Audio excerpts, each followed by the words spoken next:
So today is going to have a bit of a different perspective. You're going to notice who's going to ask the questions and how we're going to answer. So to do this, I'm going to need the panelists' help that I'm going to introduce very soon, but I'm also going to need your help. Are you ready for that? Well, I need more than that, people. Okay, are you ready for that? Good, and keep that coming because I'm going to introduce on stage my dear panelists, Alexander Helling, CEO of Baseload Capital, Bryant Jones, Executive Director, Geothermal Rising, Grace Young, Strategy and Studied Energy, and Vonesch, President and COO of SkyFire Energy. Give them a round of applause.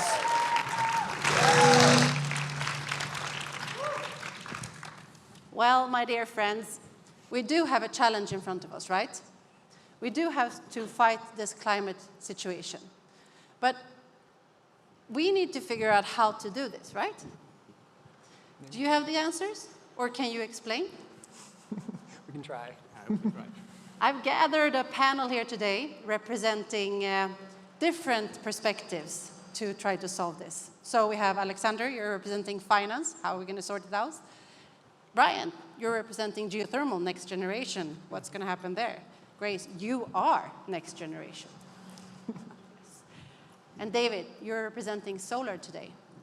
And we're going to get asked questions from a little bit of a different perspective. And I'm going to actually play a little bit with you here, because you are also going to answer the questions so that everybody understands. And who is the audience? Who's going to decide? Who's going to decide? You are. Come on. Who's going to decide? You are going to decide if they answer it in a way that you can bring with you and understand.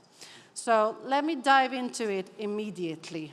We know that we have a difficult situation in the world. We know we need to do something differently. We have wildfires, we have droughts, and we have a situation that we need to change. But Alexander is wondering something. Why haven't you succeeded earlier? Can we have that question again? He's asking, if you didn't hear it, let's hear it again so that you really hear it. Why haven't you succeeded earlier? Why haven't you succeeded earlier? A fair question. Yeah. Who wants to go at it? David. Yeah, I mean, it's in the solar industry. John Parkins from the University of Alberta actually did a study looking at the adoption of solar and what drives adoption in our communities. And visibility and conversation are the two major drivers. So where we begin to see it on rooftops or on our neighbor's house or on businesses in our community, we start to think about it for ourselves, and that's a major driver. And then when we're having these conversations like we are at this conference and elsewhere in our communities around energy transition, around decarbonization in our energy systems, again, that really drives demand, right? So that's the one aspect of it, is driving demand, and that happens through visibility and conversation. But there's a whole industrial complex on the supply side that also has to ramp up, right? And that's a massive change to our economy. Supply chain. Okay. So David, yeah. If you would explain this to a 9-year-old, what would you say? Visibility, we said here. What was more?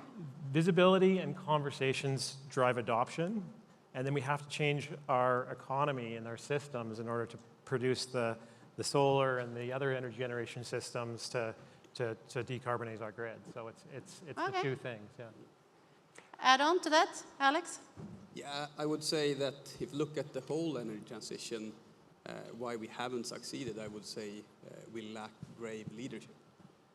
Brave leaders? I think that we have the technologies, we've had them for some time, we have the systems, but we still keep, subsidizing fossil fuels. We need to take the brave decisions, and we need to, actually get renewable going on a large scale globally. Okay, interesting. So we are lacking brave leaders. That's why we haven't succeeded. Do you agree, Brian? I do, and I also like what David said. One of the struggles for geothermal energy is we are the invisible technology.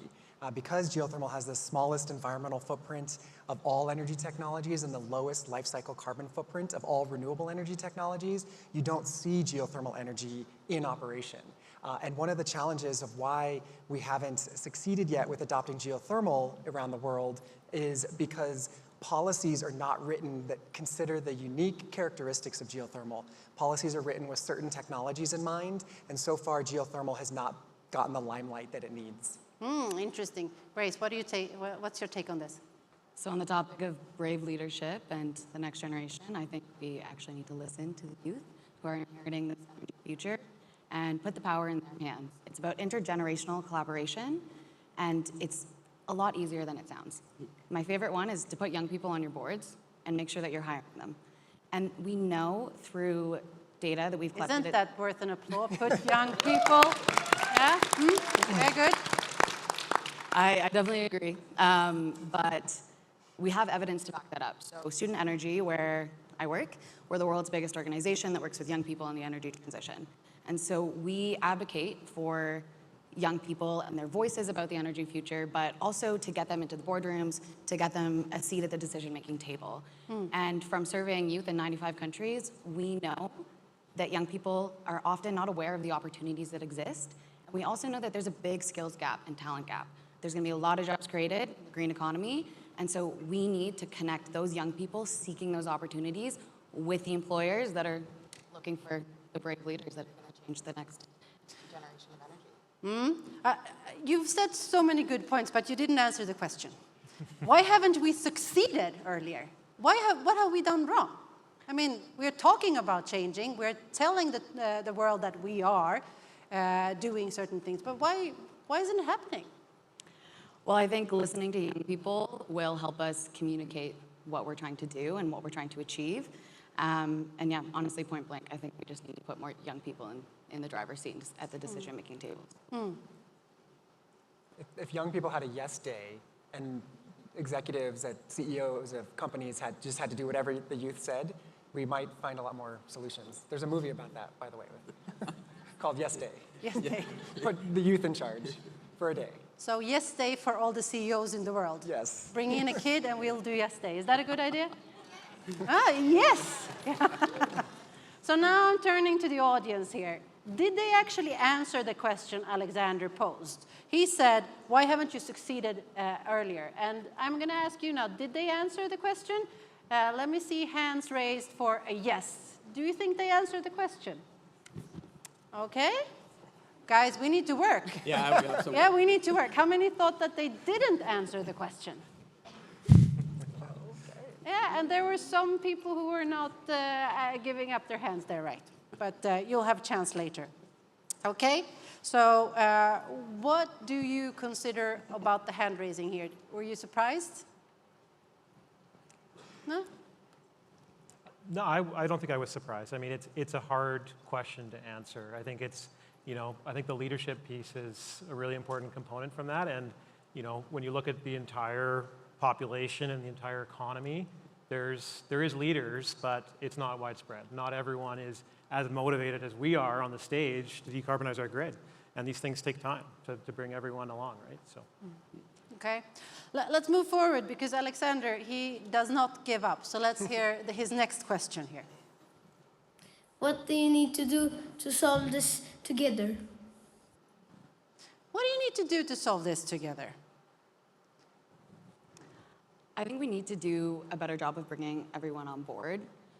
We know that we need the engineers, we know we need the policymakers, we need the financing to make it all happen. But the energy transition is so holistic and a complex system. And that's why we're having all of these conversations across this conference. But bringing everybody into this discussion means framing every job as an energy job.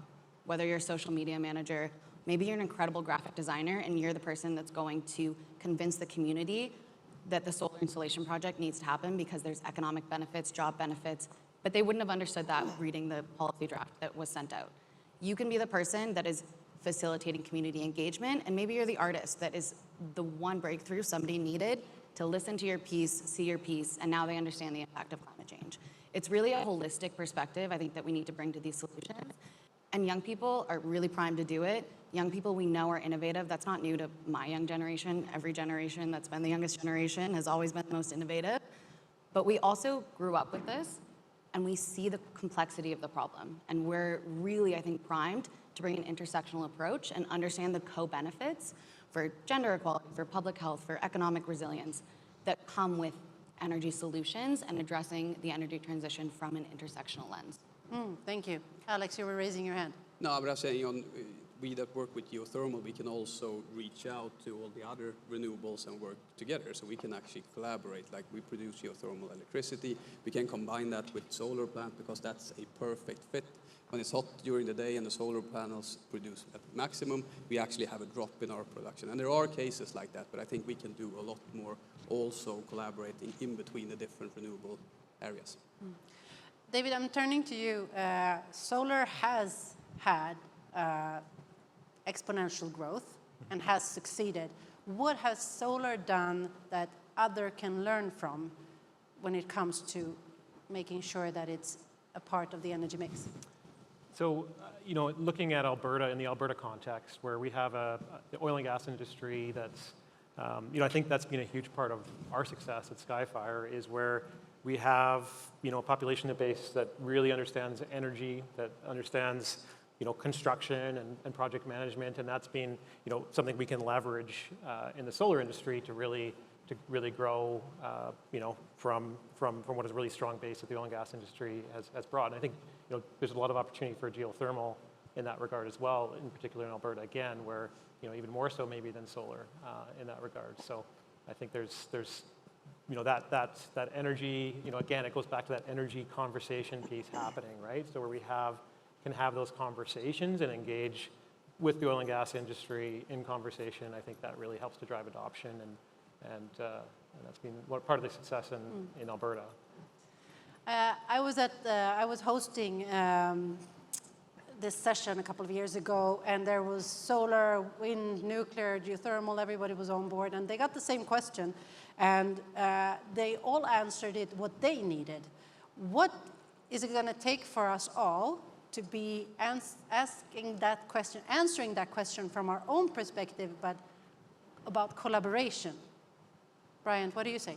Well, collaboration is the word I was going to use as to what we need to do in order to actually draw down the climate crisis. We need to realize that all of the energy technologies we have available to us that are solutions to the climate crisis, we need to figure out which ones we're going to be using in which regions of the world, and no one solution is going to solve it. Solar can't do it by itself, wind can't do it by itself, geothermal can't do it by itself. We only can accomplish it, as our Hidden Powers book, the story and the plot in that book, is that we have to do it together. And so there are going to be places like in Hawaii, in the United States, where most of the electricity is produced is probably going to be from geothermal. Or places like Nevada or Alberta or British Columbia, you'll get a lot more energy from geothermal, whereas you might find the Saskatchewan or Kansas will have a lot more energy coming from wind than they will from geothermal. And we need to think, again, about the holistic approach to this. And I was talking to my elementary school daughter, who's just turned 9, about investing. And you don't put all of your money into just one stock or one mutual fund or one bond. You want to spread your investments out to reduce risk and diversify. And that's what we need to do with our energy mix. So what I hear when I'm listening for you, collaboration. Collaborate. That's what we need to do. Is that an answer to the question that Alexander had? Now I'm turning again to the audience here. I want to hear, did the panel answer Alexander's question? Yes, please raise your hand if you think they did. And no, they didn't. I'm going to raise my hand. Oh, we have a couple of challengers over there. I'm actually going to ask you to run over with the mic over here. So we have a woman sitting over there. She's raised both her hands, actually. This looks like a plant, So we need Kristina. to hear the perspective here. Thank you, Kristina. Are you guys hearing me? Oh, here we go. There we go. So we're asking, I think Alexander was asking, how are we going to bring all this together? How are we going to make this happen? And I wanted to mention an additional point that I think you know probably, Kristina, what I'm going to say. And that is that we have to influence our electricity providers. We have to influence the people who are responsible for delivering energy to us and make the case from the public that they want this kind of energy. So that is an element that I think could be added to answer Alexander's question. I know there's your husband that I actually know. I know, I'm stealing it from him. Yeah, and he said that he talked about geothermal, but I think it applies to renewable. Renewable needs to be as Gore-Tex is to outdoor clothes. Not Right. a choice, It's but every day. a brand. So the geothermal brand has to be fomented, has to be spread, so that we can take every advantage of this unique source of 24/7 electricity and all the other things that it brings. Yeah. So I just wanted to throw that into the mix. Thank you. Thank you very much, and let's adopt that. Yeah, give her a hand. I think so. I love that. High five to the little gentleman over there. You were first in applauding. I like that. Give him an applause. So let's adopt that. Renewable need to be what Gore-Tex is to outdoor clothes. All right, let's see. I know that we have another little person who wants to ask a question. His name is Rory, and he's only 5 years old. How can you? No, that was Alexander. Let's see where we are at. Here, I think Rory is. Who should pay for the better world? Who should pay for a better world? Now the finance guy? Thank you for putting me on the spot, Kristina. I think we all have to do it. And we all have to, especially when it comes to the geothermal industry, we need to become much, much better at raising capital and investing capital in order to get projects online. But where do you get the money from? Well, Bill Gates? Bill Gates is a good guy to go to. Yeah. No, But we cannot rely on one guy, right? No, we need to become much better at raising capital. And I've been, raising capital for most of my professional career. But it struck me when you said that we learn a lot from our kids. And I think one of the best pitches I realize actually come from my daughter. So are you going to teach us how to pitch now? No, I'm going to teach you how my daughter pitches. Okay. She goes, Dad, I would like to have $1 to buy one ice cream, and that will make me very happy. Now, in that sentence, you have everything in the pitch, right? So she wants $1. That's the ticket size. That's how much money what she wants.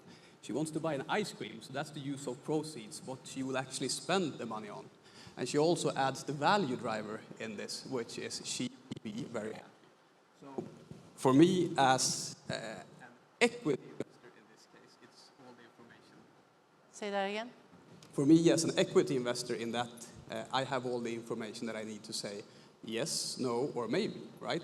And I think for us, in order to become better at raising capital, we can keep this in mind because bringing in capital, it's all about finding the right investor. And finding the right investor, you have to ask them, you have to say what you want need, how much you're going to have, and then also what the value proposition is. And then if you say no, okay, then you can go over to the next one, or you can ask them, how do we actually, you know anyone that would pay for my ice cream, for example. So I think, using that when you're pitching will help you to sort out which investor that actually would be interested. Did you write that down if you are in the younger generation? You just learned how to pitch, all right? So you need to have the what? The ticket size. The ticket size, the $1. The use of proceeds. And the value The ice cream and the value proposition. It's going to make me happy. Yeah. Good. Thank you very much. Written down. Grace, your perspective on this. I mean, just to continue, you are representing the younger generation where you are working right now. And I can imagine that it's a lot of frustration that they feel that they have to pay for this. Yeah, well, it depends how you define pay, because if you want to talk about who's financing it versus who is going to have to inherit the policies that are being made today, of course the younger generation is going to have to pay for that. I think when it comes to financing, of course, not all young people, we're not a monolith. You have to talk to more than one of us to have the youth perspective. But being their representative up here at the moment, I do think young people collectively have a frustration with the level of inaction that we've seen growing up. And that's not across the board. Of course, there's some incredible work being done. But there's also this kind of belief that we see the economic benefits of a transition. And so we could, I could talk till the cows come home about who I should finance it. Of course, I think there's a duty for big corporations and governments who have historically been polluting the planet to pay for that and help us transition through that process. But I also think if we want to shift and start to convince that to happen, we need to listen to the economists and listen to the scientists who are telling us this actually is the smart economic decision and there is a business case for it. And we will see job creation and we will see economic development in communities where we're starting solar projects, geothermal projects, other renewable energy projects, and all of the other public benefits that come with that. And it's not just about the economics, but if we want to just focus on that, there's a case for it. Thank you. Grace I think we mentioned- lost a lot of the younger population here now. I don't know what we did wrong, but I actually know that they have a place to go. So we're happy that they were here for a while, okay? Give them an applause. And Kristina, I'll mention, Grace mentioned many different organizations that need to help pay for this, but I want to dive into government a little bit because there has never been an industry that has not been created first and empowered first by government. Whether we talk about nuclear power plants, then at least in the United States' case, were invested heavily by government in the 1960s. That's why there's an industry there and in France as well. Whether we talk about hydroelectric power throughout Canada and in the northwest part of the United States that was invested by government directly subsidized, and still most of those dams are owned by governments in the 1920s and 30s. And then the fossil fuel industry also heavily invested by government. Geothermal, again, hasn't had that limelight yet. And so if we're going, and solar and wind more recently, with the investment tax credit and the production tax credit, those technologies have been seeing their limelight now from government. Government creates industry, and then industry can propel through the private sector the commercialization and scale of industry. But until the government invests properly into geothermal, it's going to continue to struggle to become the solution that it needs to be for us to actually draw down the climate crisis. Can you recognize what he's talking about, David? Yeah, absolutely. I mean, when we did our first grid-tied solar PV system in 2001, there was 100 megawatts total of global solar manufacturing capacity. We completed a project last year that was 100 megawatts, so one project. There's gigawatts of solar just in Alberta today, right? So, and it used to be the oil and gas industry was actually the biggest consumer of solar in Canada for SCADA systems, et cetera, right? So, and that oil and gas industry was enabled by subsidies, like you mentioned, and going back decades. So it's really that flow of capital for these early technologies that helps to scale, create those economies of scale in the manufacturing and the deployment, where you can start to see the traction, like we have with solar now, right? So in this market, we've now seen literally billions of dollars of unsubsidized private investment in solar in a deregulated energy market here in Alberta. So it's a great story that I really hope geothermal can follow as well. Yeah, so let's see if you summarized it well and answered Rory's question about who should pay for a better world. What do you say, audience? Did they answer Rory's question? Yes? Hand up. No? It's a double hand in that. Double hand over there. Give him the microphone. So now you know how to get the attention. Yes. Double hand. I learned. So can I share some bad news here? Please You and do. I all have to pay for this transition. And the sooner we learn or recognize this, the faster we can move. 6 years ago, me and my wife, we decided we'll build a home taking into account all the energy, overall energy usage of the home. And we were able to make some small changes. Of course, they can only be done at the beginning when you're starting with a fresh slate. But we were able to reduce our energy consumption for our home by almost 70% compared to an average Alberta home. So it's possible, and it didn't cost us that much. I think we are already paid off the initial investment. So 2 things. One, we need to take action in our own hands. We need to do our own individual actions. And second, share our stories so others can get motivated. Thank you, sir. That was a good summary of today. Give him an applause. Okay, thank you very much. Let's see, let's introduce a new star on the floor. This is Freya. She asks, Do you believe we can make the change needed? okay, and now I want a yes or no answer here. Start with you. Yes. Yes. Yes. Yes.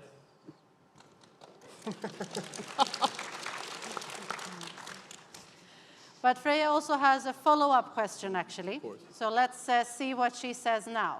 She asks you, What do you want me to do different than your generation? what do you want me to do different than your generation? So in order to do this, because you said yes, all of you, what do you want Freya's generation to do differently than what we did? That are sitting up here. Who wants to start this one?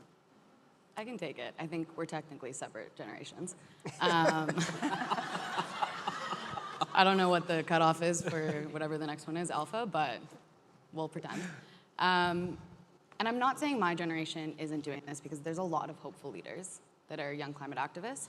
But I think there's also a lot of exhaustion that comes growing up in a world that you're combated with the disasters and inaction and horrible news all of the time about climate change.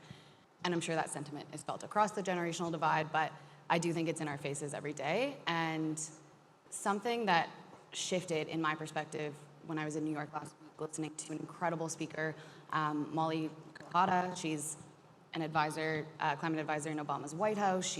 There's like crazy Patagonia films about her. She's climbed a lot of ice peaks, but she's also a climate activist, and she has dug into the science of hope. And she has this incredible talk on how when you lead from a hopeful place, it's actually an action. It's not just this fluffy idea. You're choosing to have hope and have a hopeful vision. It's so much easier to bring people along your journey when you can say, we see the end, we know it's challenging, but we're gonna get there. Do you wanna buy in? Do you wanna be a part of it? You gotta create a bandwagon that people wanna hop on. People love a bandwagon. And that's way easier to get people, like to get investors, to get financing, to get anybody to join your movement when you approach it like that, rather than saying, we're running towards the end of the earth. Do you wanna come with us? We might have a little bit of a chance. That is never gonna bring people along.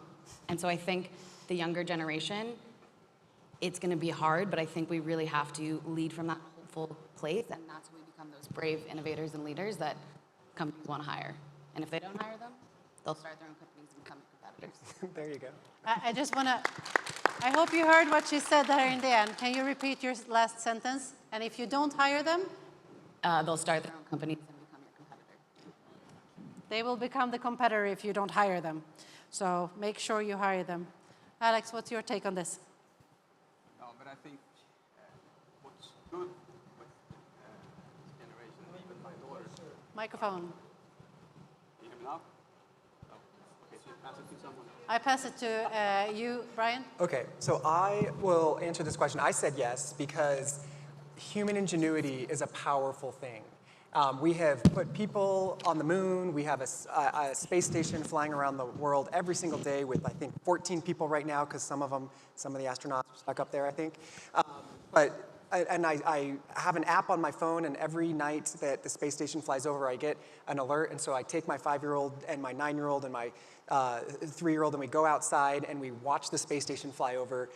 We've created nuclear energy. We have cell phones. We can talk to people all around the world at a blink of an eye. We have solved so many technology problems. And so that's why I think human ingenuity is a powerful thing.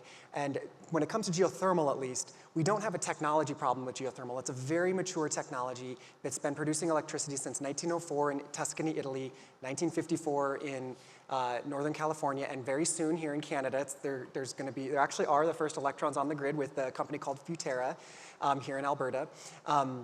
But what geothermal is struggling with, it doesn't have a technology problem, it has a policy problem. So once we overcome that policy problem and the people problem, we're going to be able to help scale geothermal, and it can be part of the solution along with solar and wind. David. Yeah, I think hope can be found with curiosity, right? So that's how all big problems are solved. And these are deep, complex problems, and where we can remain curious, can ask hard questions like these young ones have, we can begin to understand those problems. And the more we can understand them, the better position we can be to solve them. And I take a lot of hope from the good questions being asked by our youth today. Thank you. Alex, would you care to? I would just say engage. All right. So when I look and speak to my daughters, they are so knowledgeable about what is going on, and they are 5 and 7, right? Much more than I was when I was a kid. So to use that knowledge and use that engagement to look optimistically on what we actually can do, I would say, will be a huge difference from my generation to my daughter's generation. So, did the panel answer the question Freya had? What should I do differently than your generation? Give me a hand up for yes. Give me a hand up for no. Give me a comment back on this. It's a tough crowd. Over there, I see that. You. Yes. Your thoughts on this? What would you have liked to hear instead?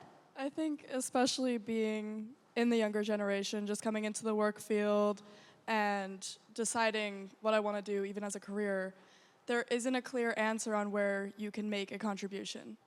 Like a genuine, true contribution, whether or not it be how to buy a house, what car to buy, what is actually helping. Because there's so many things, there's so many ideas. Having guidance on just how to charge my phone properly, things like that that people know are not easily accessible to the younger generations to implement into their lives. So that's kind of the answer I was looking for. No, come on, give that more hands. That gave me hope and very much clarification. Thank you very much. We're moving into the last part of this, and we're going to go back to Rory and see what he has as a question. How can we make everybody work together? They don't give up. How can we make everybody work together? And actually, I'm going to let you guys answer this question, but I'm also going to let you guys answer this question. And I'm going to give you some time to do this so that we really get all the different perspectives. First thing I would like you to do right now is I would like you to turn to your neighbor, look at them in the eyes, sharp, and I would like you to discuss what do you think we should do to make everybody work together. Please, go ahead. A minute.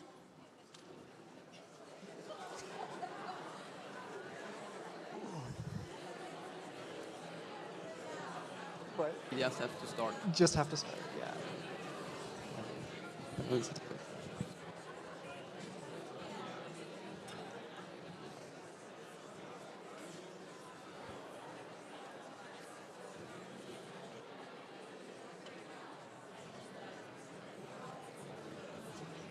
What do you think?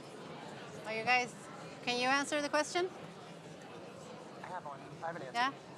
Setting aside ego. If we set aside egos and personality differences, that's one of the things we have to do. We have to bring Good one. humility to the conversation. Set aside ego. Good. What do you? I mean, my examples around, I think, geothermal Yeah. and solar and, Yeah. And that fit. And in particular, you know, the big power purchase, like Microsofts of the world and the Googles of the world, looking for 24/7 load following, locally generated, you know, energy matching demand. I think that's an opportunity, right? And I think we've seen examples of that now in the Alberta context, and where we could see more of those. I think that'd be fantastic. No, it's just action. We need to sit down and just So figure 1 it out. minute is- It's like so focused on what we're doing in our 1 own minute. projects, in our own Yeah. thing. So it's you forget about asking the question and actually getting those partnerships going. It's Check, check, check, check. Collaboration. Yeah. Oh, it takes. You always try to focus on the. Okay. So, 1 minute is coming to an end. 1 minute is coming to an end, and I'm very eager to hear a little bit more before I let you guys summarize this. Hand up. Did anyone come up with a great solution? Over there, you were very fast. Please have a microphone over here to the gentleman. Thank you very much. Check, check. Am I going to give him? We've been married 27 years. Of course I'm giving your answer, dear. Applause for that, please. Yes. So the answer is you have to force people. You have to put them in the room and they can't leave till the problem is decided. Unfortunately, the room is planet Earth and you need to be forced to decide now because it's all ending. And hope does spring eternal and we will solve it. But people need to come together and understand that the end is nigh and it's time to change. Thank you. Let's move on to the microphone over here. Very fast hand raise. Thank you, sir. I feel like you can't force people to do anything. I've tried this with my own children a lot. I can't force them to do anything.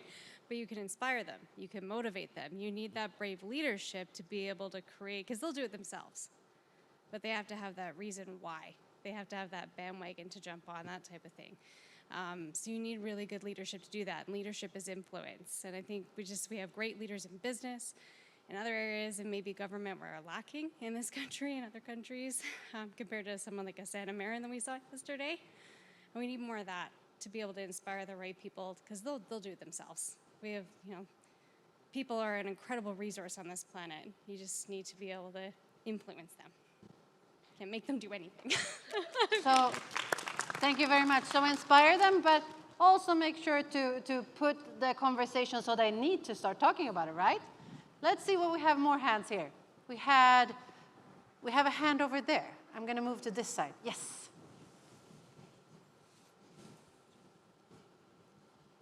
Well, I am a fellow young person, a Gen Z, and I've pondered this question quite a lot. And so much so that it led me to eventually starting a platform over the years that allowed me and anyone else to invest their money directly into sustainable development projects. So you can make a little bit of money, even if it's $10, but know there's exciting projects that are making a difference in your community. And you can actually do something about it. Because I felt pretty lost for a long time, too. It's called Go Parody, if you want to check it out. Thank you. We have one more I would like over there, please.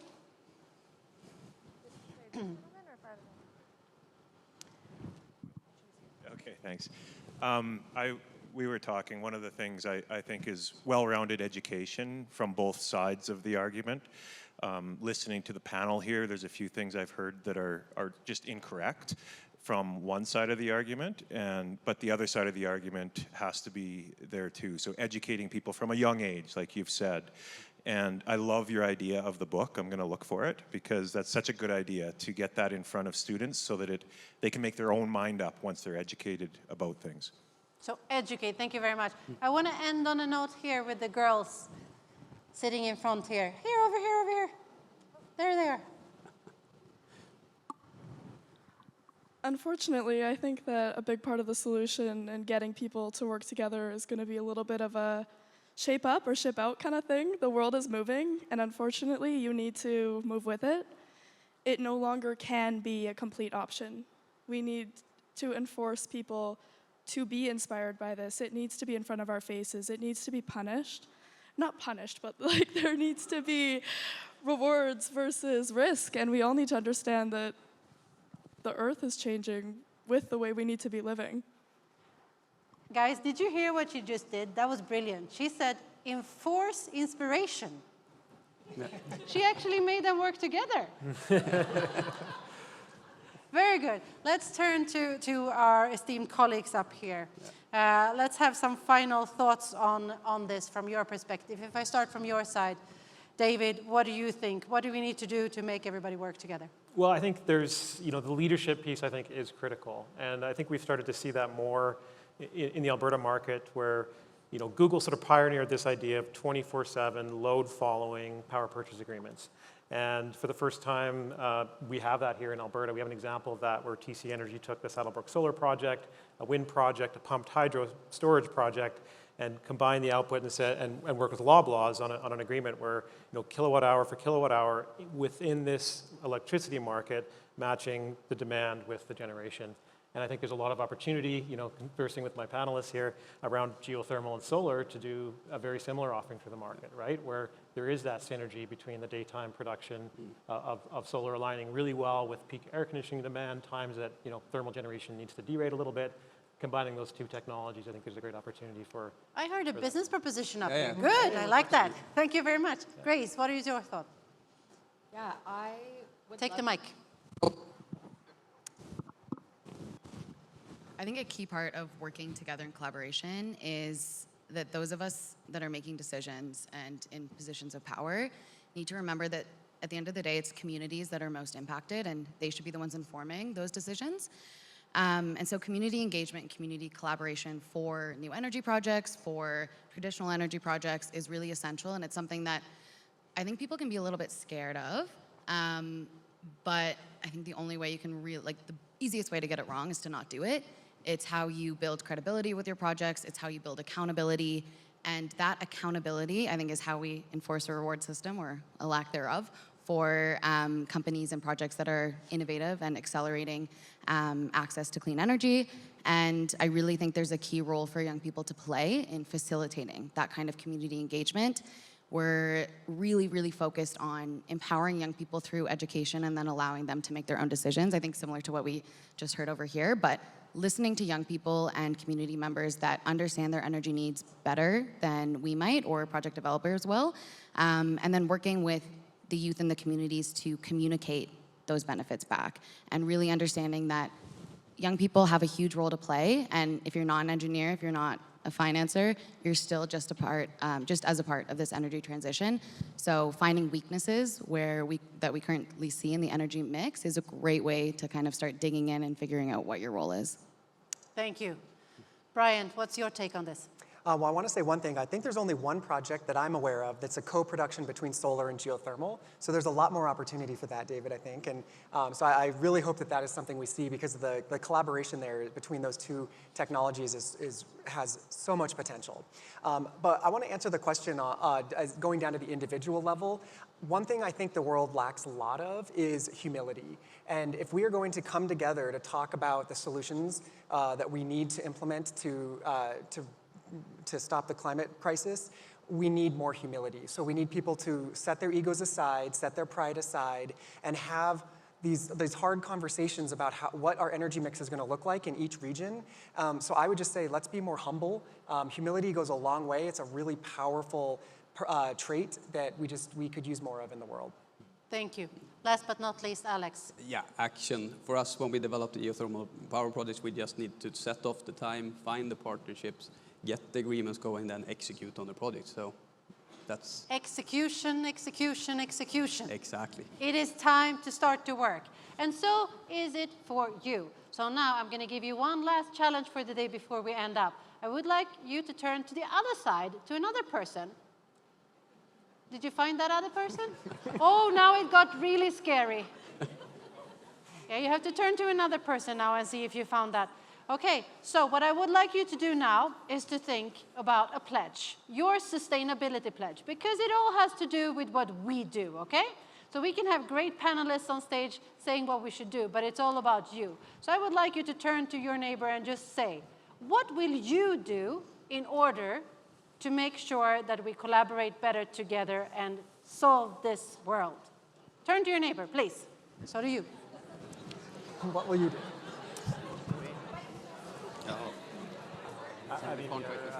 Sign a contract. Yeah, exactly. Yep. Get those hybrid power plants running. It's great that we don't do it because we could, reap most of the land, especially in the west of the U.S. There's actually a policy preventing in the U.S. Yep. That's a really good question. Yeah, there's there's a policy that doesn't allow more than one renewable energy technology to be on a single lease, a federal lease. So you can only do geothermal or wind or solar. So, Yeah. Totally stupid. Yep. oh, give me that. Somehow, yeah. I think Grace have the microphone. So, we are finishing up today. I would like to stop by thanking you. I'm not going to ask you to share the pledge up here, but I am going to ask you to share your pledge to someone else today, because that's how we actually make things grow. So with that said, I would like to say you have power, the earth has power, we just need to switch ourselves on again. Thank you very much for joining me today. Great work to the panelists. And please, if you may, come and bring your copy home with our hidden powers. We are here to give them out, and we would like to make sure that as many kids out there get to know about this. Give a big hand of applause to the audience, to the panelists. Give a big hand of applause to yourself. Thank you for today, and see you in the hallways.